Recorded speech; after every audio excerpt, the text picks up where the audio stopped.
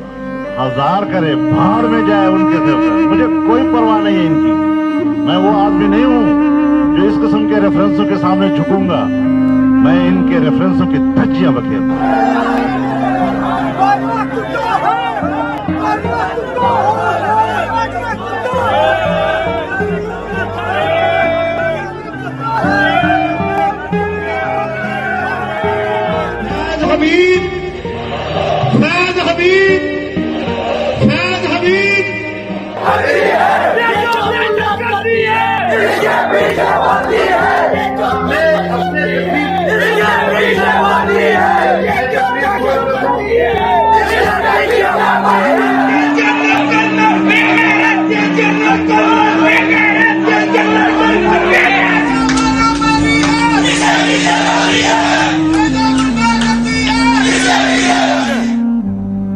جو ہمیں کہہ رہے ہیں کہ ہم اپنی فوج کے خلاف ہیں.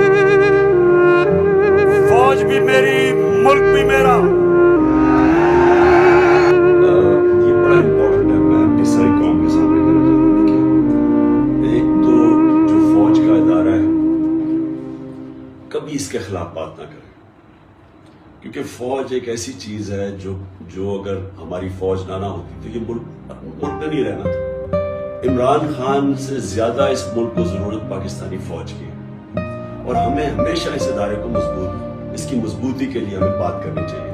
اور ہمارے جو دشمن ہیں وہ مسلسل اس کو اٹیک کرتے ہیں, بلکہ یہ دونوں جو prime minister, ex prime minister اور پریزیڈنٹ زرداری اور نواز شریف, ان دونوں نے اپنی فوج کو انڈرمائن کرنے کی کوشش کی. یہ جب گورنمنٹ میں بھی تھے انہوں نے انڈرمائن کیا اس کو. انہوں نے گورنمنٹ میں رہتے ہوئے وہ ڈان لیگز کیا تھی, ڈان لیگز کو ہندوستان کے ساتھ کہہ رہے تھے کہ جی ہماری فوج کی وجہ سے ہم دوستی نہیں ہو رہی. اور جو میمو گیٹ تھا وہ کیا تھا, وہ ہٹلر کو کہہ رہا تھا زرداری اپنے حسین حقانی کے ذریعے کہ اس کو زرداری کو اپنی فوج سے بچائیں. یہ وہ لوگ ہیں. اور یہ باہر جب نواز شریف کو نکالا گیا تو اس نے سارا پورا آرمی چیف اور ان کے اوپر اٹیک کر دیا. دیکھیں, ہمیں یہ بڑا سمجھنا چاہیے کہ ہمارے دشمن چاہیں گے کہ ہماری فوج کمزور ہو, اور میں آپ کو یقین دلاتا ہوں کہ اگر ہماری فوج نہ ہوتی ہے ملک کے 3 ٹکڑے ہو جاتے.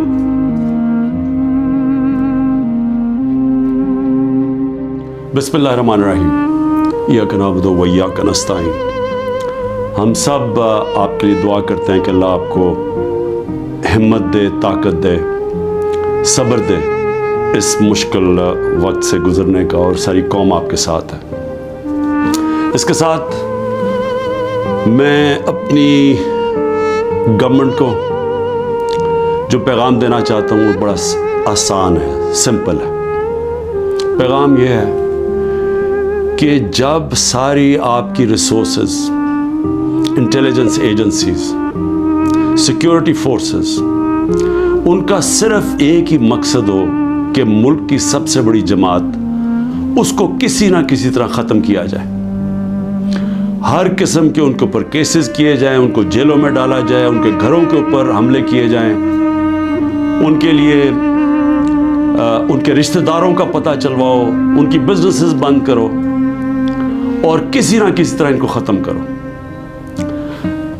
جب ایک حکومت کا ساری توجہ ادھر آ جاتی ہے تو وہ کیسے, جو نظر آ رہا ہے کہ دہشت گردی بڑھتی جا رہی ہے, وہ کیسے اس کا مقابلہ کرے گی. کوشش کرتے تھے لیکن کوئی ہماری مدد نہیں کرتے تھے, تو گئی گورنمنٹ جیسی ہماری گئی وہاں سے توجہ ہٹ گئی. درخواست ہے کہ یہ مسئلہ اور بڑھتا جائے گا اگر ابھی پوری طرح توجہ نہ دی, اور اپنی پرائرٹیز ٹھیک کریں. جو ملک کی جو عوام, جس 70%, 75% عوام جس جماعت کے ساتھ کھڑی ہے, وہ ملک سے نہ غداری کر سکتی ہے نہ اس کے دشمن ہے. تو اس کے اوپر پوری توجہ دے کے, اور یہاں نظر انداز کرنا کہ جو ایک مسئلہ بڑھتا جا رہا ہے, تو میں سمجھتا ہوں کہ اس سے زیادہ ظلم ملک سے نہیں ہو سکتا. آگے معاشی طور پہ ہمارے حالات ادھر پہنچ گئے ہیں جدھر عام آدمی, تنخواہ دار طبقہ, اس کا جینا مشکل ہے. بجلی کا بل, جو آج بجلی کا بل دے رہا ہے, وہ سوال تو یہ پوچھے گا نا کہ سال پہلے جب یہ تحریک انصاف کی حکومت تھی تو 16 روپے یونٹ تھا, تو آج 50 روپے یونٹ کیسے پہنچ گیا؟ کون سا اتنا بڑا عذاب آیا ہے کہ وہ بیگ جو 55-60 روپے کلو تھا آٹے کا, وہ پہنچ گیا 150 روپے کلو پہ. جو چاول ہے وہ تقریباً دگنے ہو گئے چاول کی قیمت. تو ہر چیز جو یہ مہنگی ہوئی ہے, روپیہ تیزی سے گر گیا.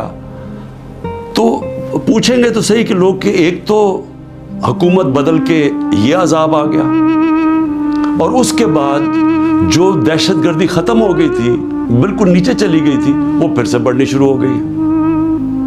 اور اس کے علاوہ کسی کو یہی نہیں پتا کہ اب ملک جا کدھر رہا ہے.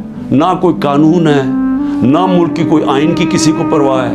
عدالتوں کے اوپر علیحدہ پریشر ڈالا ہوا ہے. صرف اور صرف ایک چیز سامنے ہے, کس طرح ملک کی سب سے بڑی جماعت کو ختم کیا جائے. اور کون ختم کرنا چاہتے ہیں؟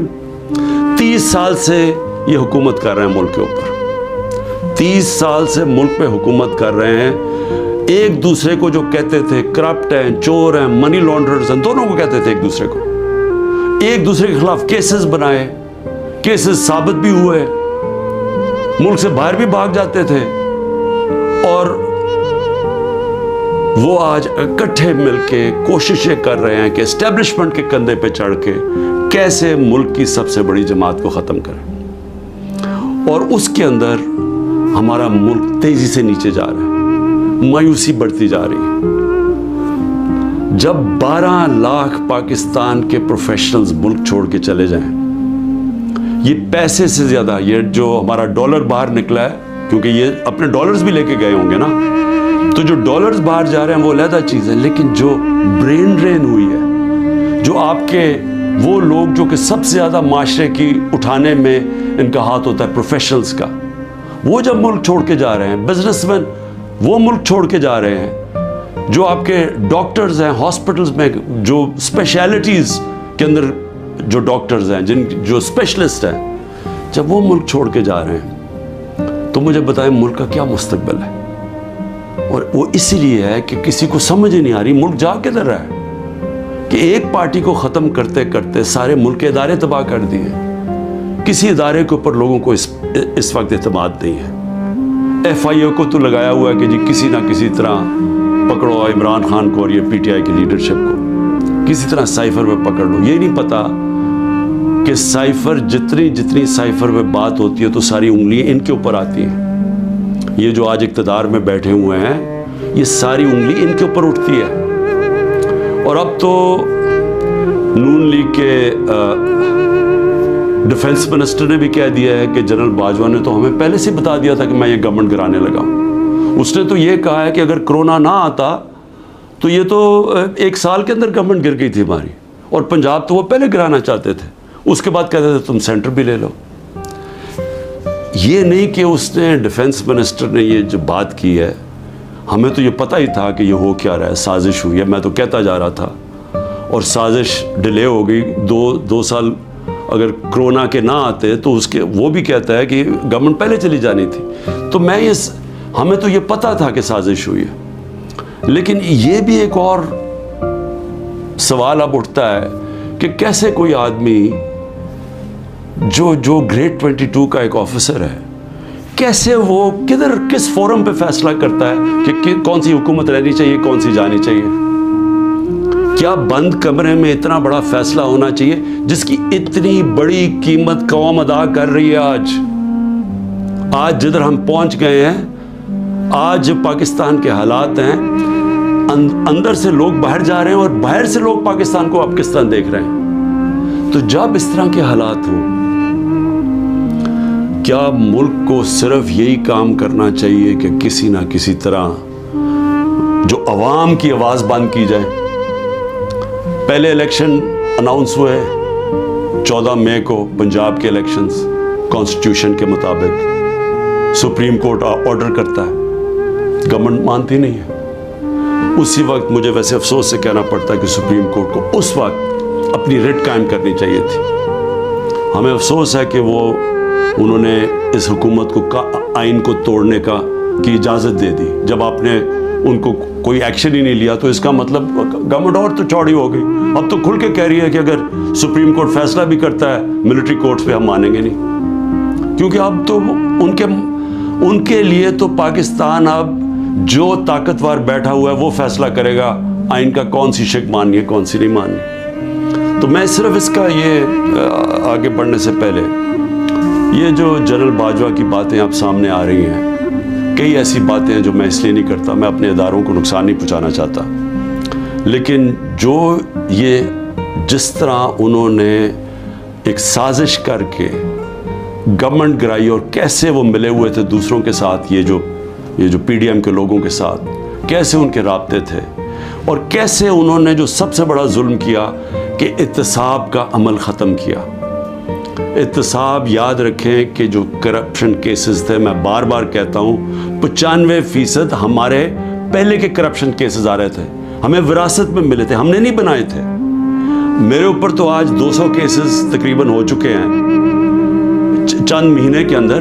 ان کے اوپر 2 3 کیسز تھے اور وہ سارے پرانے بنے ہوئے تھے, 95% پرانے کیسز تھے.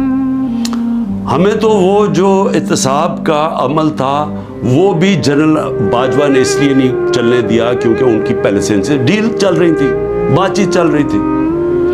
لیکن ملک کو آج کتنا نقصان ہوا, وہ کون سا فورم ہے جس کے اندر یہ جائزہ لیا جائے گا کہ ایک کس طرح کے فیصلے نے اس کو عوام کو کتنا نقصان پہنچایا. میں دوسری بات جو کرنا چاہتا ہوں وہ یہ کہ دیکھیں, مجھے جو سب سے بڑا مجھے خوشی تھی وہ یہ کہ تحریک انصاف پہلی جماعت تھی جس نے خواتین کو پالیٹکس میں لے کے آئے, یعنی انہوں نے شرکت کی پاکستان کی سیاست کے اندر. مجھے فخر اس لیے ہے کہ یہ جو پاکستان موومنٹ تھی اس میں میری والدہ بتاتی ہیں کہ عورتیں کتنی شرکت کرتی تھیں اس پاکستان موومنٹ کے اندر. تو یہ پہلی دفعہ اس طرح عورتوں نے اتنی تعداد میں شرکت کی. ہم جو بائی الیکشنز جیتے, یاد رکھیں کہ جو ہم بائی الیکشنز جیتے ہیں 37 میں سے 30 بائی الیکشن ہم جیتے ہیں, اس میں عورتوں کا بہت بڑا ٹرن آؤٹ تھا. یہاں الیکشن کمیشن کو مصیبت پڑی ہوتی ہے کہ اگر اتنی عورتیں نہ پولنگ سٹیشن پر نکلی تو ہم الیکشن کینسل کر دیں گے. یہاں ریکارڈ ٹرن آؤٹ ہوا عورتوں کا جس سے ہم نے بائی الیکشن جیتے. Dear brothers and sisters, your armed forces have never and shall never let you down, inshallah. We shall preserve the integrity and sovereignty of our country to the last drop of our blood. I request you all to remain calm and support your armed forces in the re-establishment of order to pave the way for a prosperous future for Pakistan.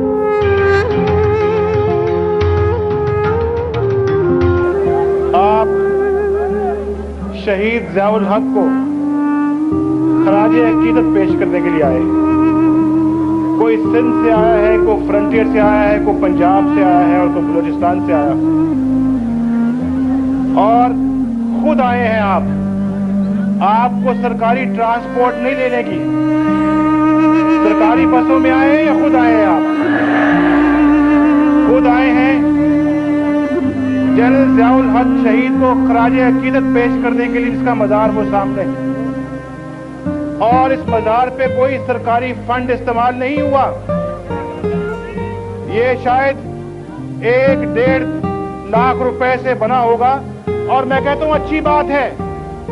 ایک وہ مزار جس کے لیے حکومت پاکستان نے آج 28 کروڑ روپیہ دیا ہے بنانے کے لیے. ضیاء الحق صاحب نے بھی کہا تھا کہ ہم روکھی سوکھی کھائیں گے, کسی کے آگے ہاتھ نہیں پھیلائیں گے, اور میں نے بھی کہا ہم گھاس کھا لیں گے لیکن کسی کے آگے ہاتھ نہیں پھیلائیں گے. جنہوں نے پاکستان کے ساتھ یہ ظلم کیا, زیادتی کی ہے, اب ان کو سزا دیں. جنہوں نے پاکستان کے آئین کو توڑا ہے, پاکستان کی عدالتوں کو توڑا ہے, پاکستان کی ججوں کو گرفتار کیا ہے, وہ سزا سے نہیں بچ سکتے. اگر تو ہم سمجھتے کہ پاکستان کو مستقبل میں ہم نے ہر معاشرہ سے محفوظ کروانا ہے, محفوظ بنانا ہے, تو پھر ایک ڈکٹیٹر کو سزا ملنی چاہیے. اور